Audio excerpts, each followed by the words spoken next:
আসসালামু আলাইকুম প্রিয় নবম শ্রেণীর শিক্ষার্থীরা, আশা করি তোমরা সবাই ভালো আছো। আনোয়ার্স টিচিং ইউটিউব চ্যানেল এবং আনোয়ার্স টিচিং একাডেমির পক্ষ থেকে তোমাদেরকে অভিনন্দন ও শুভেচ্ছা। প্রিয় শিক্ষার্থীরা, আমি তোমাদের মাঝে 9.2 এর আরেকটি মান নির্ণয়ের অঙ্ক নিয়ে হাজির হলাম। তো আমরা কথা না বাড়িয়ে বোর্ডের দিকে চলে যাই। আমরা এই অঙ্কটি সমাধান করে দেখাবো ইনশাআল্লাহ। প্রিয় শিক্ষার্থীরা, এখানে লেখা আছে 4y plus 4/y equal to 4√3 হলে y³ প্লাস 1/y³ এর মান কত?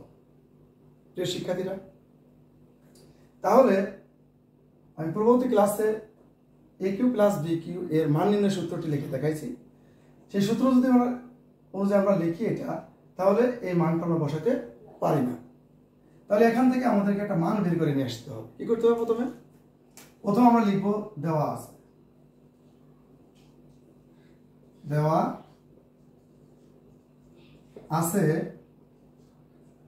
4y plus 4/y equal to 4√3। শিক্ষার্থীরা, এখান থেকে আমরা 4টাকে কমন নিব।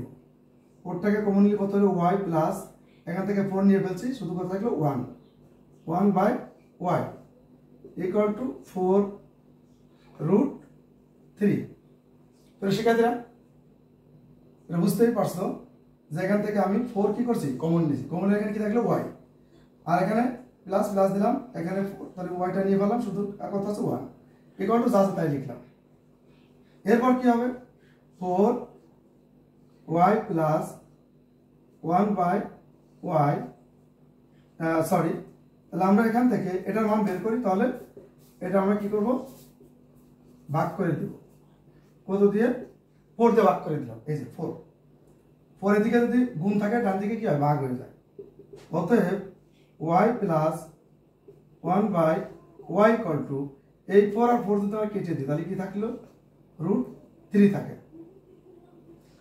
তাহলে প্রিয় শিক্ষার্থীরা, লক্ষ্য করলে বোঝা যাবে যে আমরা এখন যদি এটা সূত্র লিখি, মান নির্ণয় সূত্র লিখি, অনুসিদ্ধান্ত লিখি, তাহলে এর মান আমরা বসাইলে অঙ্কটি উত্তর পেয়ে যাব। তো শিক্ষার্থীরা, এখন আমাদের কাজ কি? এখন আমাদের কাজ হলো এটার মান নির্ণয় করব।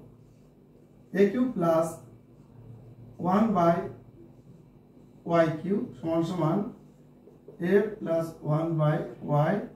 আমরা এটাকে a মনে মনে a বলতে পারি, এটাকে b বলতে পারি, বা এখানে যেটা আছে এটা আমরা বলতে পারি। Whole cube minus 3y 1/y এত y into y plus 1/y। প্রিয় শিক্ষার্থীরা, তাহলে এই মানটা y প্লাস 1/y এর মান কত? √3। তাহলে আমরা কত লিখবো এখানে? √3³ মাইনাস এই y থেকে কেটে গেলে কত থাকলো? 3 থাকলো, আর এখানে কত বসবে? এটার মান √3 বসালাম। তাহলে কি লিখব? মান বসিয়ে, শিক্ষার্থীরা, তাহলে রুট আর কিউব কাটাকাটি করা যাচ্ছে না, তাহলে আমরা এটাকে ডিভাইডেড করে আমরা সহজীকরণ করব। √3 স্কয়ার ইন্টু সিঙ্গেল একটা √3 দিব। তাহলে এই দুইটার একটা মোট গুণ করলে কয়টা? 3টা, মাইনাস 3√3। তাহলে এখানে প্রিয় শিক্ষার্থীরা খেয়াল করো, এই যে রুট আর এই যে স্কয়ার যদি কেটে যায়, তাহলে কত থাকলো? 3 থাকলো, ইন্টু 3 মাইনাস 3 ইন্টু 3। তাহলে কত হলো? Plus 3√3 minus 3√3। তাহলে একই জিনিস প্লাস আর মাইনাসে কেটে গেলে কত থাকে? 0। প্রিয় শিক্ষার্থীরা, তাহলে এটার সমান যদি এত হয়, তাহলে এটার মান কত হবে? 0 হবে। আমি আশা করি তোমরা অতি সহজেই অঙ্কটি বুঝতে পেরেছো, কারণ আমি প্রত্যেকটা ধাপে ধাপে তোমাদেরকে আমি বুঝিয়েছি। প্রিয় শিক্ষার্থীরা, যদি ক্লাসটি ভালো লাগে, আনোয়ার্স টিচিং ইউটিউব চ্যানেলটি সাবস্ক্রাইব করে লাইক, কমেন্ট, শেয়ার দিবে, এবং আনোয়ার্স টিচিং একাডেমি ফেসবুক পেজটি তোমরা ফলো করবে। তাহলে এরকম তোমরা ক্লাস পেতে থাকবে। আজকের মতো ক্লাস এখানেই শেষ। অন্য ক্লাস নিয়ে তোমাদের সামনে আমি হাজির হব। আসসালামু আলাইকুম ওয়া রাহমাতুল্লাহ।